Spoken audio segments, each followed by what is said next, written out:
why is my mix so low in volume? Maybe I need to select all the tracks and push the fader very high and everything goes to the peak. Oh my god.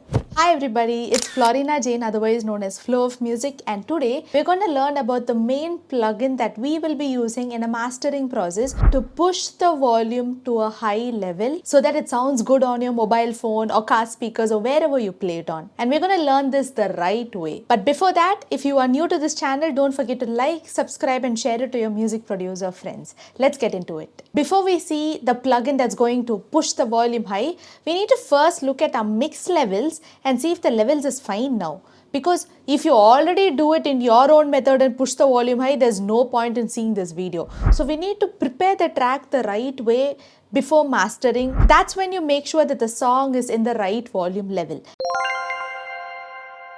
I have a mixing project open right now, and in this project we have a couple of tracks going around and it's completely mixed. We are going to monitor this part which says stereo out, and my fader is kept at 0 dB. The right display shows me the peak level that my overall project has, and I have cycled the loudest part of this song, so it's around here.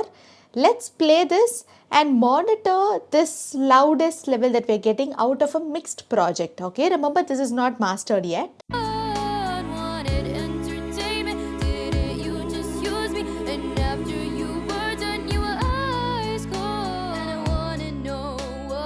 Okay, so I'm going to play a couple of sections and I'm going to see what the loudest part of the song is. Okay, so I played it a couple of times and I noticed that the highest that my track is going to is -9 dB. Around -9 dB. At some places it's going a little louder, some places a little softer, but more or less the average loudest that we are getting out of the mixed project is -9. Now, the reason why we're going to look at leveling it properly before mastering is because, take an example of cooking. You need your ingredients in order to cook them properly, right? If you don't have your ingredients, you need to go buy them. That's the same in this also. So you need to prepare the tracks in a way where it's ready, and then you need to go and master it. I don't know if this is the right analogy, but I hope you understand what I say right now. So right now, what I am aiming through my stereo out of a mixed project is that the level must come somewhere closer to -6, okay, or around -6. My case, it's -9. It's still all right, I can keep it that way, but I still have space to push it also. So if you also have a volume that's quite low, like what you see in mine, what you can do is choose all your tracks and then relatively push it up. So I'm going to push this by probably 1 dB, and then let's see how it sounds.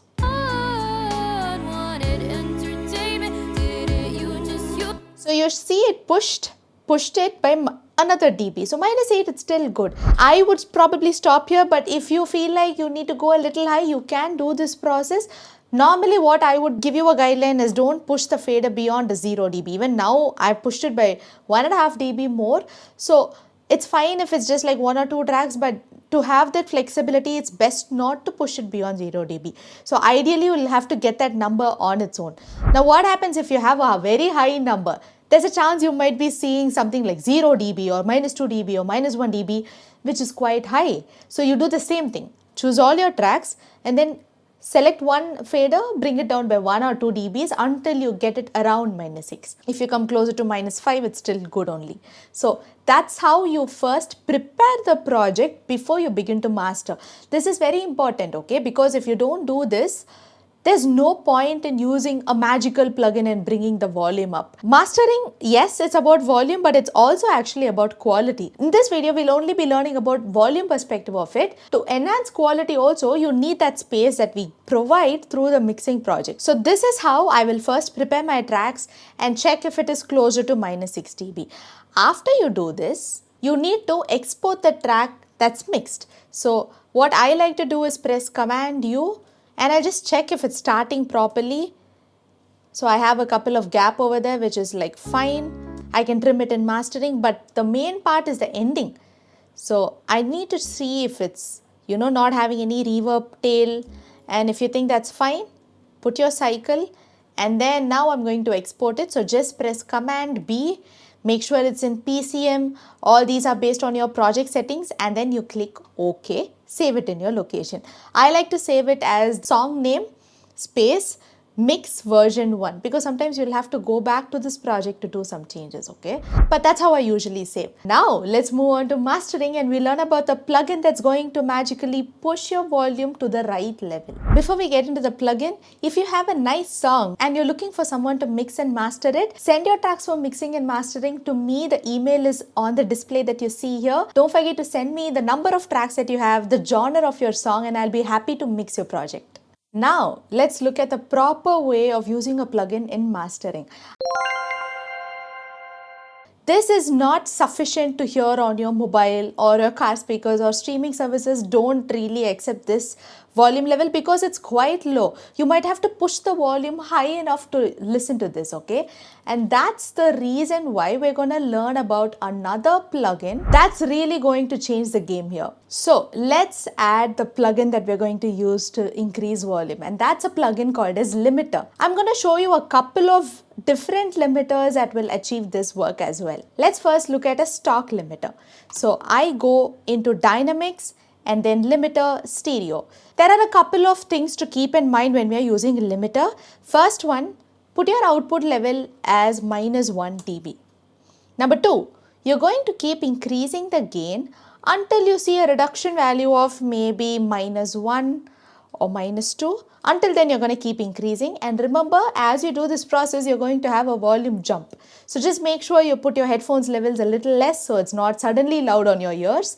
And I'm going to play the loudest part of my song. For me, it's like around here. And I'm going to start increasing the gain.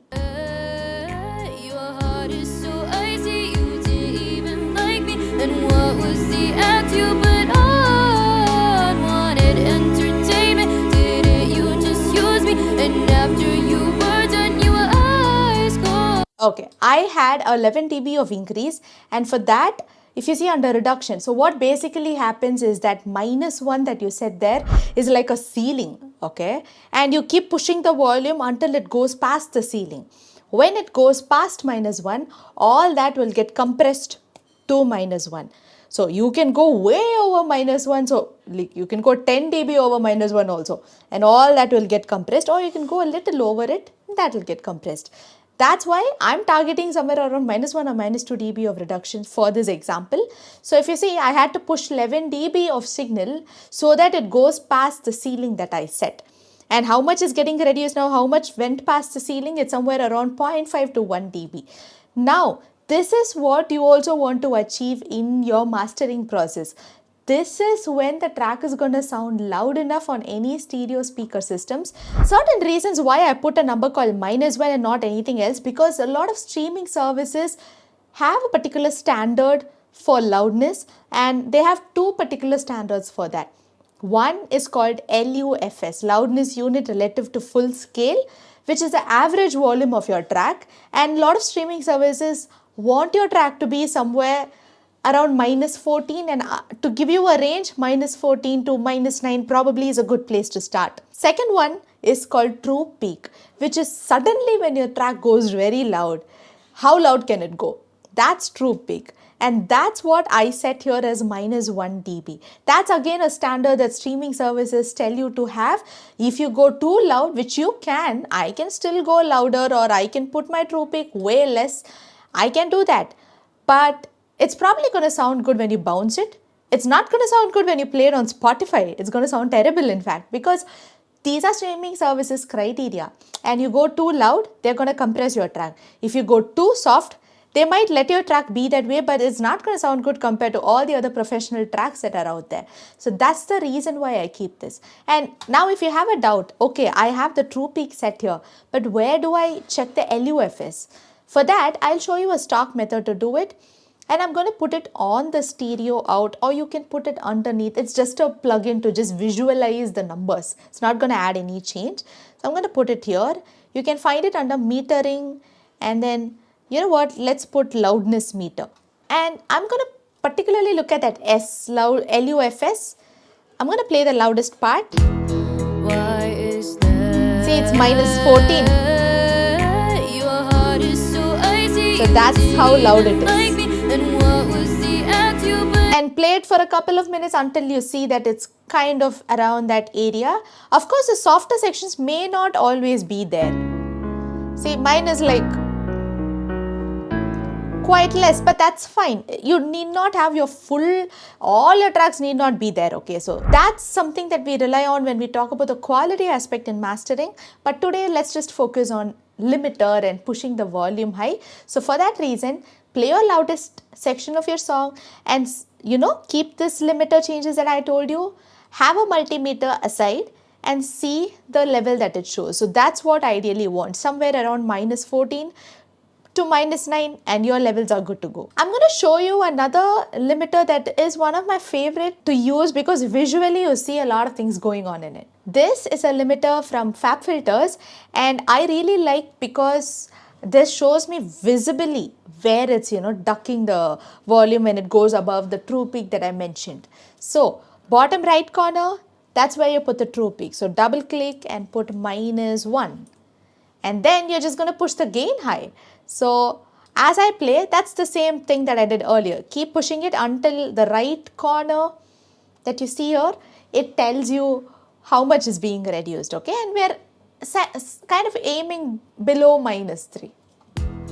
Why is that? Your heart is so icy, you didn't even like me. And what was the act you put You see here, -1.5. So if you see -1.5, and you can actually see the true peak over here, -1 comes on your stereo out just automatically when you set it inside the plugin. I've pushed it by 11 dB and my LUFS was also achieved when I was playing that. That's what you want to achieve. But the reason I like this plugin more is it shows you where it ducks the volume down.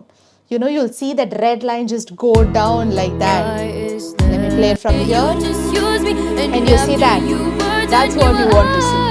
Now, I'll show you another plugin that's also very good in certain other aspects, which is from another brand called Waves. This is from Waves and it's called L3 Multi Maximizer. First of all, the working is similar to what we did. So out ceiling is where you put the true peak, double click and put -1. And then threshold. Now that's where you push the gain, okay? It's just you're doing it another way because the calibration is slightly different. And under attenuation is where you'll see how much is reduced. So I'm going to do it the regular way. Let's play from here. Your heart is so icy, you didn't even like me. And what was the act you put on? Look at that. Wanted entertainment, didn't you just use me? And after you were done, you were eyes cold. So this is giving me like 2 dB of reduction and my LUFS was achieved. But the reason why I would probably prefer this plugin is you can control at what frequency range you want it to limit. You did not have that flexibility in all the other plugins, but now you have something called priority. And so I can decide where I want the frequency to duck down. If you see right now, this is what it's bringing it down. You see? What if I don't want this part to get, reduced? So then you push the priority high for those regions. You see 5 regions are there and you have 5 similar faders. So I'm pushing all these 3 places because maybe I don't want that to get compromised. But I'm okay with the other 2 places. So I'm going to push the fader down. I'm doing a drastic change right now.